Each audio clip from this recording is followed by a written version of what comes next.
mas é porque essa palavra, ela foi falada pelo Senhor. Então, eu gostaria assim que você esquecesse que tem mais uma mulher aqui falando e que abrisse o seu coração para receber a palavra do Senhor. Você não precisa abrir a Bíblia, eu vou estar falando. Eu tenho certeza que todas conhecem essa história de cor. E vou falar sobre Ana. Não é? Ana é uma mulher extraordinária. Mas ela era uma mulher comum. Uma mulher que tinha problemas. Problemas na vida pessoal, na vida conjugal, problemas no ministério. Mas Ana tinha algo que as irmãs cantaram agora mesmo. Aquele milagre que eu preciso, que eu não posso fazer, Ele vai fazer. Situações que eu não posso mudar, Ele muda. Ó, tá vendo quanto que mulher é bom? Até o jeitinho de pôr o vaso, se não tiver nos trilhos, incomoda, né? Amém? Para ver vocês melhor, né? Mas eu quero ir lendo aos poucos. Eu não sou uma pregadora, eu gosto de compartilhar o que papai fala. Amém? E aqui eu quero que você pegue alguns detalhes. Houve um homem de Ramataim, de Zofim da montanha de Efraim. Diga comigo, montanha. Montanha. O que é uma montanha? Não, é um lugar elevado. Pode simbolizar obstáculos, né? Quando a gente fala de montanha na vida do crente, tem que transpor essa montanha. Mas eu sou muito detalhista quando eu leio a palavra.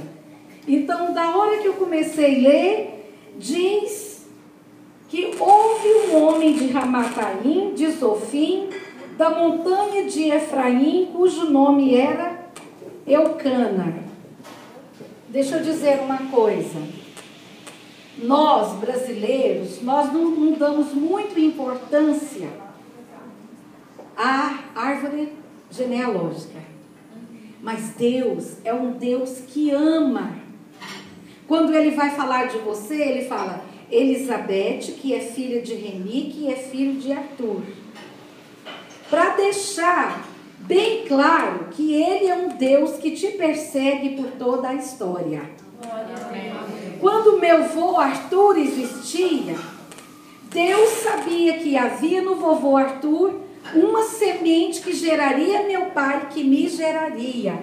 E Deus já cuidava da semente, do esperma que ia encontrar com o óvulo da minha mãe e ia me gerar.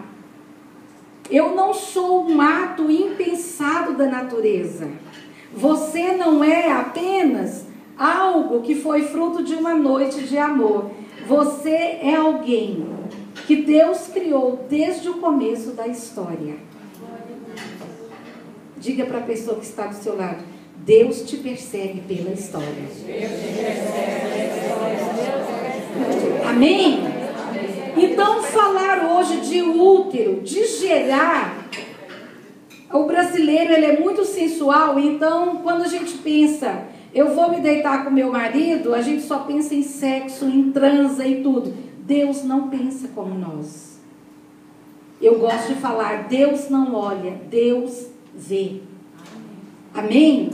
Então, se os crentes percebessem o que é um útero profético, o que é a madre de uma mulher, as mulheres seriam tratadas de outra maneira. Tanto no lado pessoal, físico, como no lado espiritual. E eu estou aqui para falar sobre isso. Para falar sobre a história de Ana, Deus começa contando a história do marido dela. Porque quando nós nos unimos ao nosso marido, uma história se junta com a outra. A Gertrude estava aqui falando, né? Será o que está acontecendo comigo? São pessoas que não conhecem o que é a sua história. São pessoas que passam pela vida, mas não vivem, apenas existem. Quantas mulheres me ouvem?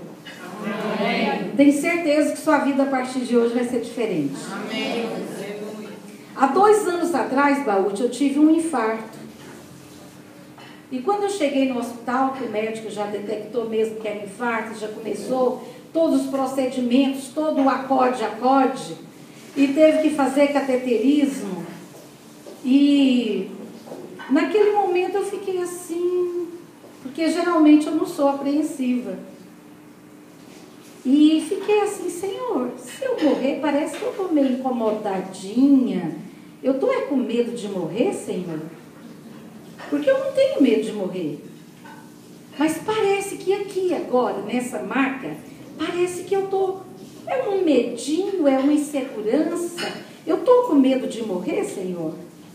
E a voz suave do Senhor veio e disse assim: você não está com medo de morrer.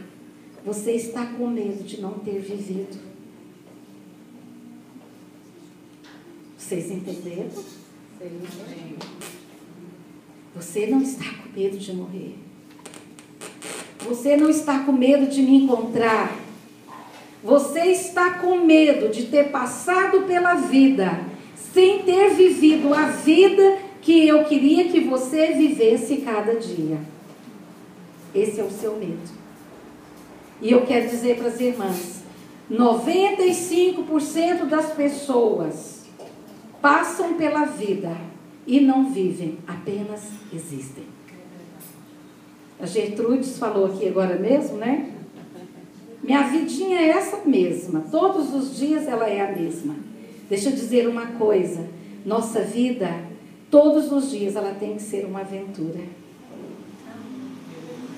E nesse dia o Senhor falou para mim. Você já leu quantas vezes aquela passagem? Esse é o dia que o Senhor nos deu. Alegremos-nos nele. E aquele dia o Senhor falou para mim: Elizabeth, aprende uma coisa nesse dia. Todos os dias sou eu quem te dou. Não é seu marido, não são seus filhos, não são pastores, não são amigos. Esse é o dia que eu te dei. E você vai ter que trazê-lo para mim, para a eternidade. Então seja guardiã do seu dia. E eu aprendi naquele dia que o meu dia é imexível.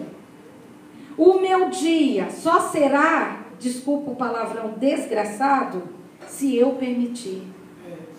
O meu dia só vai ser frustrado se eu permitir. A minha vida vai ser miserável se eu permitir.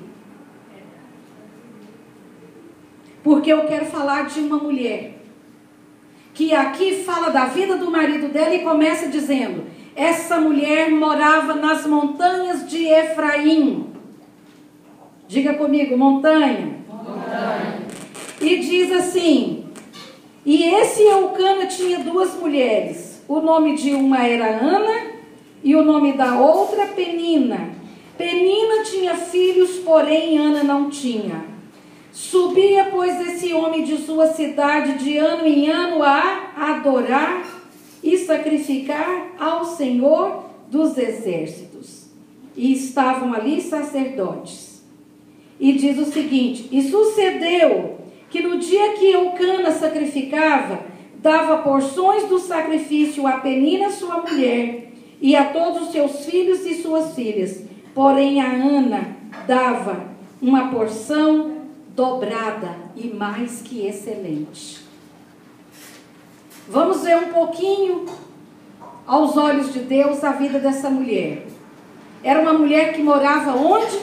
Nas alturas. Algum dia você já foi capaz de admirar a beleza olhando de cima de uma montanha? Você já viu como é que lá em cima da montanha você é super poderosa?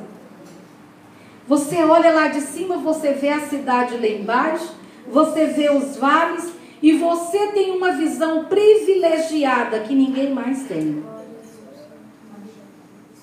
Eu moro no 17º andar de um apartamento e a Uelma no 23. É uma visão privilegiada. Eu vejo mais longe do que muitas pessoas estão vendo. Então, vamos começar. Ela tinha o quê? Morava num lugar de alturas, privilegiado. Diz que o marido dela, tem uma tradução que diz, Ana era linda e o seu marido apaixonado por ela. Então essa mulher não tinha problema de moradia, ela não tinha o problema das Gertrudes, que o marido dela não elogiava ela. Ela tinha um marido apaixonado. Quantos aqui tem marido apaixonado? Eu tenho, o meu até hoje. Chega a incomodar. Sabe aquele homem pegajoso que enjoa? É meu marido. Pensa num homem apaixonado. Ele faz queijo lá na chácara, comprou uma forma em forma de coração, né, o Elma? Todos os dias ele traz queijo em forma de coração. Ele nunca foi numa floricultura comprar um buquê de flores para mim. Mas ele pega flores do campo e traz todos os dias para mim. Como na chácara é muito frio, às vezes eu chego para deitar e ele está deitado do meu lado. Todo mundo tem um lado na cama, não tem? E ele está deitado do meu lado e eu... Ou você está deitado do meu lado. Ele fala, não estava esquentando para você não deitar na cama fria. E é assim sempre. Às vezes ele pega flores, tem os hibiscos vermelhos, ele põe no cabelo, e aí ele pergunta, por que você acha que ela tem esse cor? Mas porque Deus fez assim. Não, ela está com vergonha da sua beleza. Então, eu sei o que é ter um marido apaixonado. Eu sei. E vai fazer 40 anos que estamos juntos. E ele continua até pior. Ele canta para mim assim, ele faz, todos os dias ele canta a mesma música. E ele não é muito espiritual nessas horas, não. Ele canta assim, te amar foi um erro te amar, mas eu erro outra vez, se acaso precisar. Então ele faz essas serenatas todos os dias. Mas sabe, amados, nem todas as pessoas dão valor a uma pessoa apaixonada. E nem todas percebem. Por exemplo, talvez eu podia ser uma mulher amarga. Você nunca me deu um buquê de flores. Só porque os outros fazem isso? Mas ninguém ganha uma florzinha todos os dias. Então, deixa eu te explicar. Deus está querendo nos transformar hoje. Ana era privilegiada. Ela era próspera. Se Penina tinha uma casa, ela ganhava 2. Se Penina ganhava um vestido, ela ganhava 2. Tudo para Ana era em porção dobrada. E ela tinha um problema. Versículo 6 diz assim: porém Ana, ele dava um lugar mais excelente porquanto a amava. Porém o Senhor lhe tinha cerrado e a sua competidora, diga competidora, excessivamente a irritava para a embravecer, porquanto o Senhor lhe tinha cerrado a madre. Ana tinha um problema. Qual era o problema de Ana? Ela era estéril. O que é uma pessoa estéril? Seca, que não pode ter filhos. Mas falar em ser estéril hoje, eu sou estéril. Parece que dói um pouquinho, mas não é tanto. Mas naquela época, as mulheres que não tinham filhos,